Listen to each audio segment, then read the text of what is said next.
The light Davy Crockett was in position to begin adjustment of fire on the target of opportunity. The round was launched at H minus 17 seconds to accomplish H-hour impact on the desired ground zero at a range of 2,852 meters. The round was set for a low height of burst. It detonated perfectly, releasing its lethal radiation.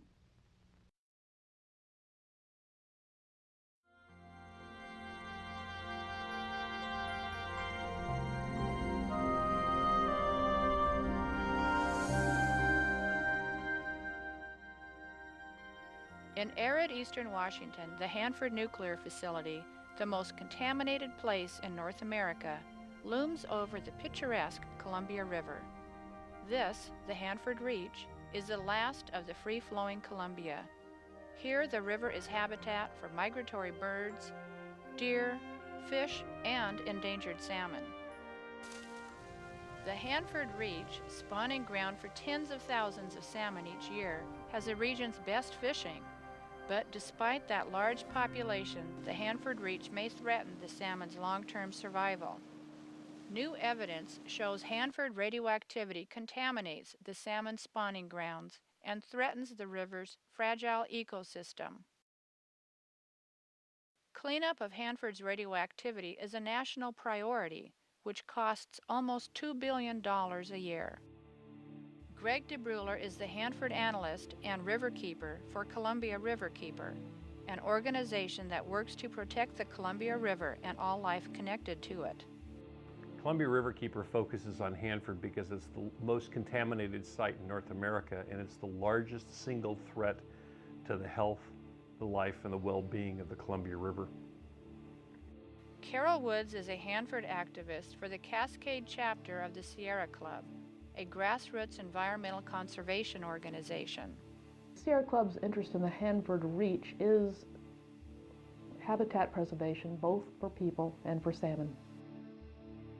Norm Buskey is director of the Radioactivist Campaign. TRAC, an organization that conducts radiological surveys around nuclear facilities, studies Hanford's radioactivity in the Columbia Riverbed. TRAC is trying to obtain a factual basis for understanding Hanford's waste in the riverbed and their threat to the salmon. And why we're so interested about Hanford is it also is the spawning ground for the fall Chinook. And so when we think about the Columbia River, we think about the sustainability of life in the Columbia River, and the salmon are just one species that's endangered right now that a lot of people focus their attention on. We're very concerned about the health of the salmon in the Hanford Reach because of the sex changing. It's obvious that they're under stress. Woods is referring to a 2001 University of Idaho study that reported 80% of the Hanford Reach fall Chinook salmon had switched genders, from male to female. This evidence that the salmon are genetically damaged raises concern for the long-term sustainability of the salmon stock. Although salmon sex changes are not unheard of, that high percentage is unusual. The cause of the sex changes is still unknown, but radiation is a possible candidate. Most people admit, in fact I think even the Department of Energy will admit, that radiation is an issue when it comes to genetic damage. Salmon are susceptible to radiation damage during their developmental stage, when they live in the riverbed. According to Hanford site operator, the Department of Energy, there is not enough Hanford radiation in the riverbed to harm the salmon.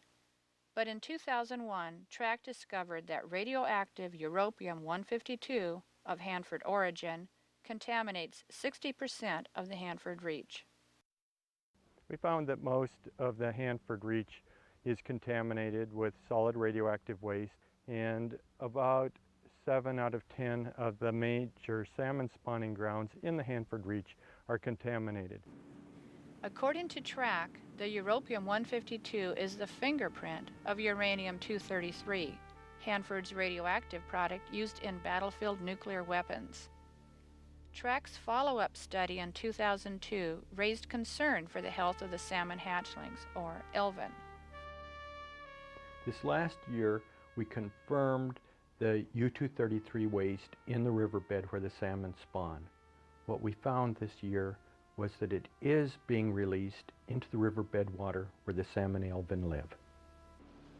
As uranium-233 decays, it releases radium-225 into the riverbed water.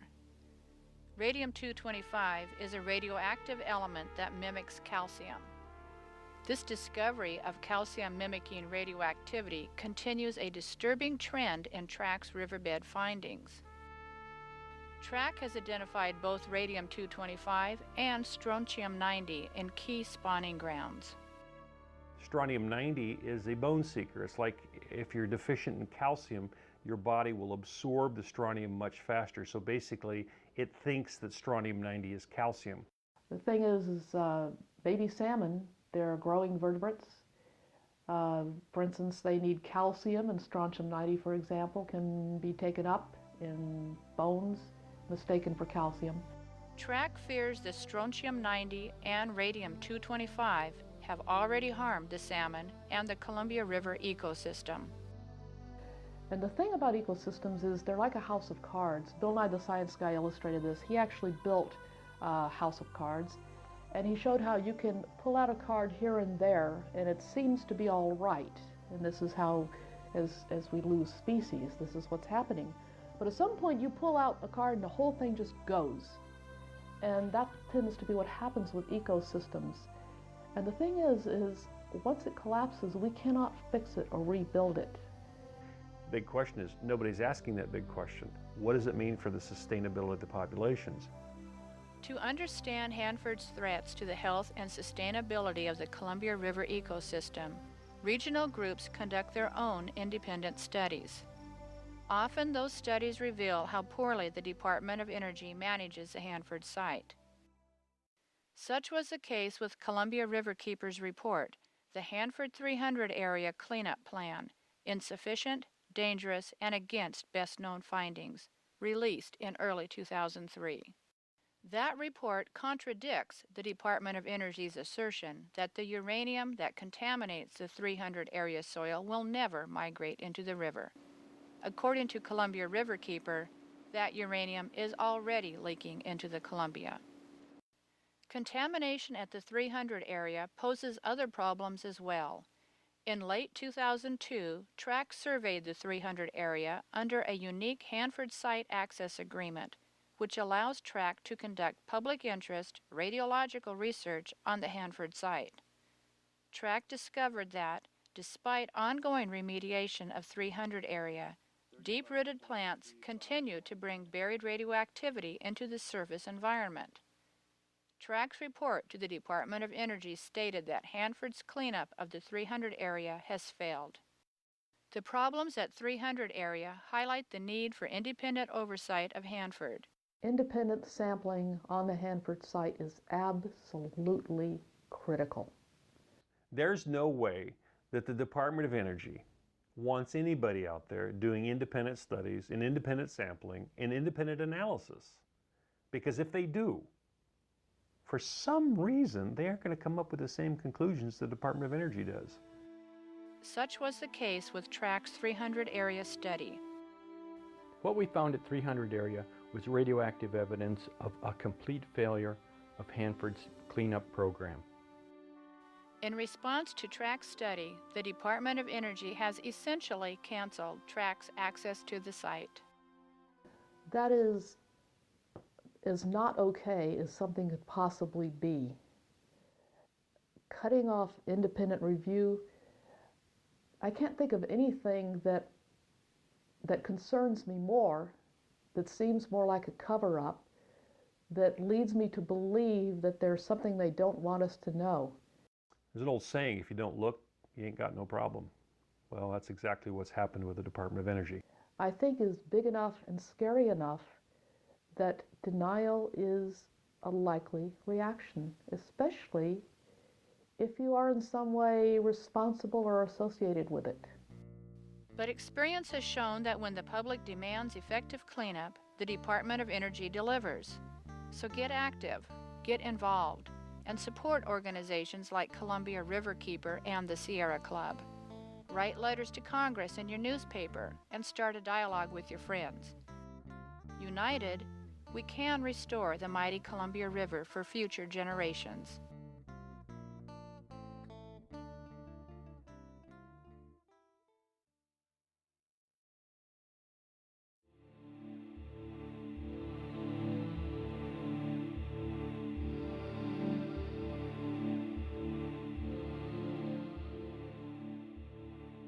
In north-central New Mexico, the Rio Grande River winds its way through the Jemez Mountains toward the Gulf of Mexico. Along its journey, 10 million people use the river for drinking water, irrigation, and recreation. The Rio Grande is the lifeblood of New Mexico, a land in constant thirst for water. Joni Ahrens is Executive Director for Concerned Citizens for Nuclear Safety. CCNS, a Santa Fe-based organization, increases public awareness of nuclear safety issues. And there's a lot of people that use this water right now for irrigation of crops, for watering livestock, for watering gardens, their vegetable gardens. And Albuquerque's planning on drinking this water, so is Santa Fe. But the Rio Grande's water quality may be threatened. 1,000 feet above the Rio Grande, on the Pajarito Plateau, sits the Los Alamos National Laboratory, or LANL, a nuclear weapons research and development facility. Since 1943, LANL has buried at least 18 million cubic feet of radioactive and hazardous waste on site. Over LANL's 60-year lifetime, they have buried millions of cubic feet of contaminants such as radionuclides, plutonium-contaminated waste in plastic bags, in cardboard boxes, and covered it with dirt. They've buried trucks that have been contaminated, and there's just millions of cubic feet sitting on the Pajarito Plateau. CCNS is concerned that LANL's buried waste has contaminated groundwater that flows into the Rio Grande. David Englert works for the LANL Oversight Bureau of the New Mexico Environment Department, or NMED, a state agency that provides environmental oversight of Los Alamos National Laboratory. My opinion is there is waste leaving the site, and that is an important issue to address. George Rice, a groundwater hydrologist, is a consultant to CCNS. Well, we know that the site is leaking. They find contaminants in the shallow groundwater there and in the deeper groundwater, so it leaks. The question is, do fast pathways exist between LANL and the river? In other words, does LANL waste move fast enough that it has already begun to contaminate the Rio Grande? That question is the foundation of CCNS's Rio Grande Watershed Initiative. We want to find out what's happening with the water because the Pajarito Plateau is leaking, and it's leaking contaminants. And we want to find out what those contaminants are and where they're coming from. Fast-moving contaminants, including perchlorate, a highly toxic chemical, and tritium, a radionuclide that organisms mistakenly process like ordinary hydrogen, may have already reached the river. We're also concerned with the heavy metals, the plutoniums, the americium, the radionuclides, but we think that these fast-moving contaminants that are at the river may be showing pathways from Los Alamos. Those pathways may exit through the numerous springs that flow into the Rio Grande. And they're all springs that emanate from the groundwater that is under the laboratory. Well, the springs are pathways from further up above, possibly Los Alamos, down to the river, groundwater flow pathways. And they may be pathways that allow contaminants to move from Los Alamos and emerge here at the river. To find out, CCNS organized a collaborative research team to study the springs. That team conducted studies in October 2002 and in April 2003. The October team included George Rice and representatives from CCNS, NMED, Rio Grande Restoration, and the Radioactivist Campaign, or TRAC. In April 2003, that team was joined by representatives from Amigos Bravos and Lanel.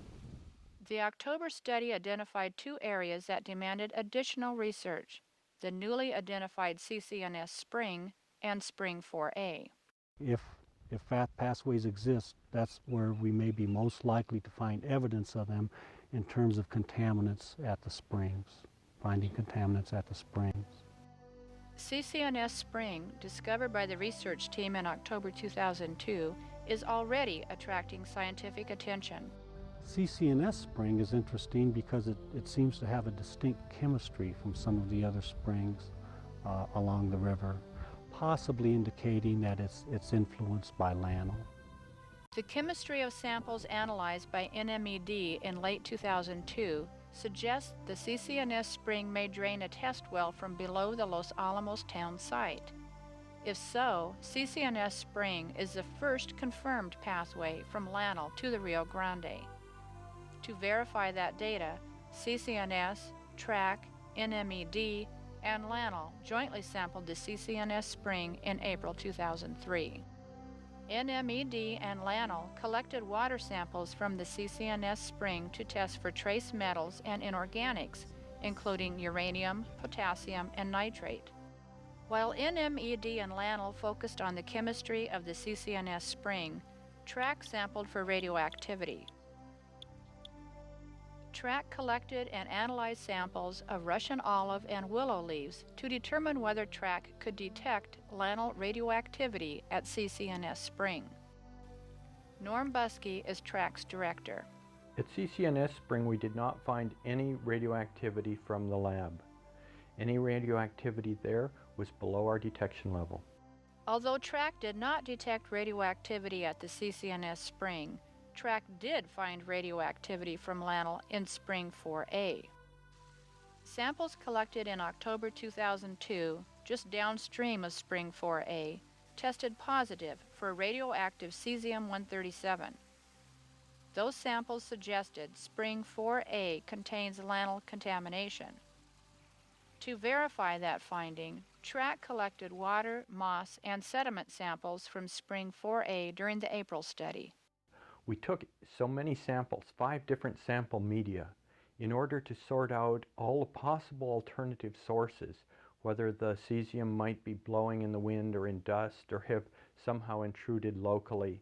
What we had to do there was determine the source and the pathway of the artificial radioactivity. TRAC's analysis of those samples confirmed that cesium-137 contaminates Spring 4A. Based on that data, TRAC says cesium-137 is leaking from Los Alamos National Laboratory into the Rio Grande. We have found clear evidence of lab waste leaking into the Rio Grande. That evidence is at very low levels. That means it is an early warning of what is coming behind. But I don't think there's a doubt that there is an impact. There are wastes and materials, legacy wastes, that are going into the Rio Grande and downstream. The low levels of Lanel radioactivity detected at the Rio Grande are the tip of the iceberg. If left unchecked, the migrating waste will increase and might eventually reach dangerous levels. TRAC's findings provide an early warning of a potential disaster. This early warning allows the public and the government time to take corrective measures before catastrophe strikes. CCNS is addressing this early warning through the Rio Grande Watershed Initiative. That initiative raises public awareness of the threats to the river so that concerned citizens can become involved in the issues. We're running out of time, and the public needs to be able to talk about these issues and be involved in these issues because it affects us all. To protect the Rio Grande watershed, public concern and pressure are needed to stop pollution at its source. The public gets involved by coming to our meetings, by checking out our website, by listening to our radio show that's on stations around New Mexico. People get involved by writing letters, calling their congresspeople, and just talking this issue up. Public involvement will pressure Lanel to take responsible action to protect our river. Together, we can secure the future safety of the Rio Grande.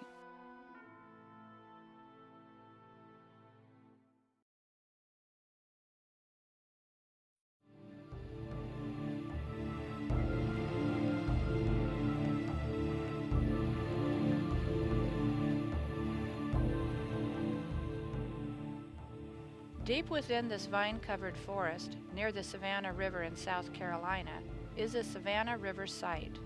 SRS, known locally as the bomb plant, is one of the nation's 5 active nuclear weapons facilities. SRS's production of nuclear materials during the Cold War years contaminated the neighboring land, air, and streams. Historically, Savannah River Site was accountable to only select government officials.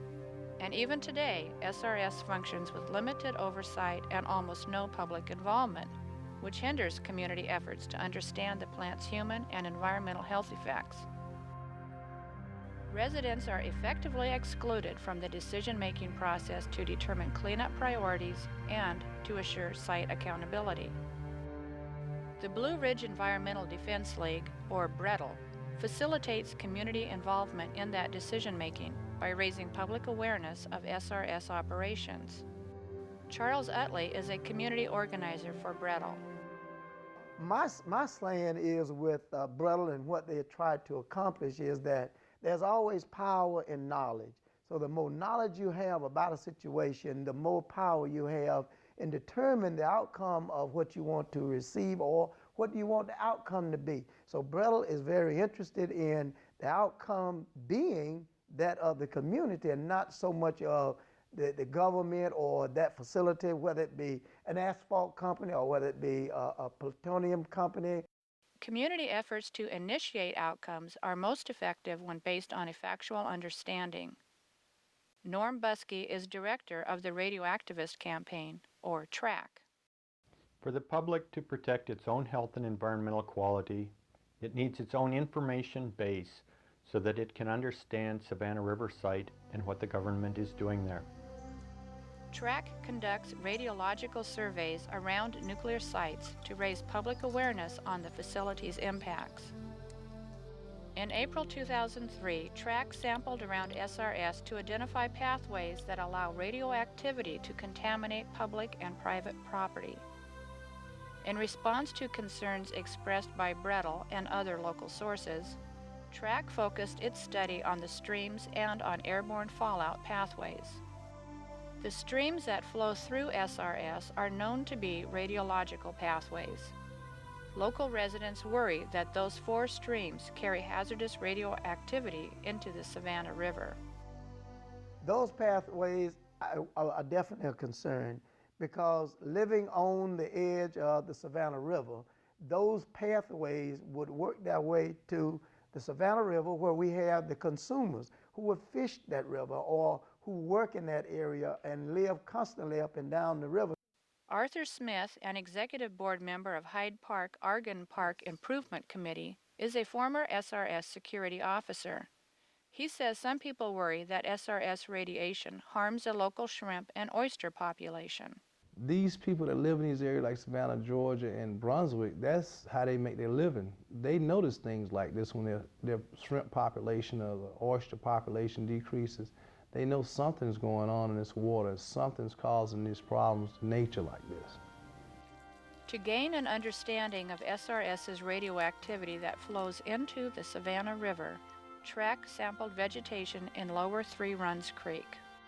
TRAC found 1,200 picocuries per liter of cesium-137 in vegetation in lower Three Runs Creek, flowing into the Savannah River, which will then have been contaminated.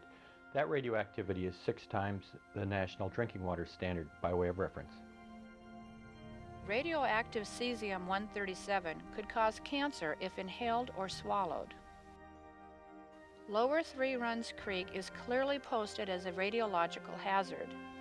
As long as residents abide by those warnings, that contamination does not threaten human health. But not all of SRS's radiological pathways are posted. Some people believe the government's assurances that radioactivity from SRS is relatively harmless.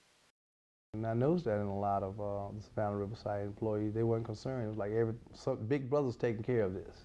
I don't have anything to be worried about. As we know, Big Brother's not taking care of things the way they say Big Brother is. The most startling evidence of that statement is the plant's failure to inform the public of a recent fallout event. In April 2003, TRAC discovered high levels of radioactive cesium-137 in vegetation and in dust on pine needles. These samples were collected from outside SRS's northeastern boundary.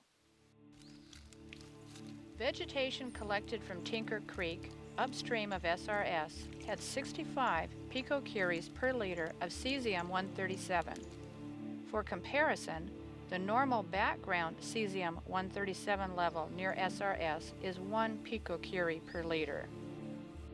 Dust off the pine needles had equally high cesium-137 levels, which raises a concern about landscaping with pine straw collected around SRS. But I would say that if you're bringing things off the site, and when you talk about straw, I don't know how you could, where you're going to put it, and where it came from, maybe spreading a contamination that does not need to be spread. Further evidence of SRS's fallout pattern was found in dust on squirrel tails collected from roadkill downwind of SRS. That dust had 50 times the normal cesium-137 level. TRAC found a surprising fallout pattern of cesium-137 downwind of SRS. That pattern showed up in several different media, suggesting that it was a recent occurrence that has not been announced to the public. Savannah River Site says there were no recent fallout events. The facility suggests worldwide fallout from atmospheric testing in the 1960s accounts for any cesium-137 found near SRS. However, according to TRAC, the high cesium levels in the varied sample media show that SRS did indeed have a radioactive fallout event that occurred within the past year. While TRAC identified recent fallout in the northeast quadrant of the site's perimeter, other residential areas may be affected. And that does bring a rising issue to those who are looking at it as an environmental justice issue, because the contamination knows no race, creed, or color. It just knows to destroy. Environmental justice stands for clean air, clean water, and clean land, and to make sure that it is taken care of. These problems do exist at the Savannah River Site, and cleaning this plant up should be the top priority, the way I feel about it. TRAC's findings show that SRS pollution threatens the well-being of the communities neighboring SRS. The fallout pattern that TRAC found downwind of SRS implies adverse impacts on public health and environmental quality downwind of the site. But SRS has not told the public about the facility's radiological effects on the local region. And I think in a case where it comes up when it depends on the person's health, they should be told what's going on. To foster communication between SRS and the community, groups like Brettel raise public awareness of the plant's operations. Armed with a factual understanding of the Savannah River Site, concerned citizens can take their place at the decision-making table, make their voices heard, and protect their homes, health, and environment.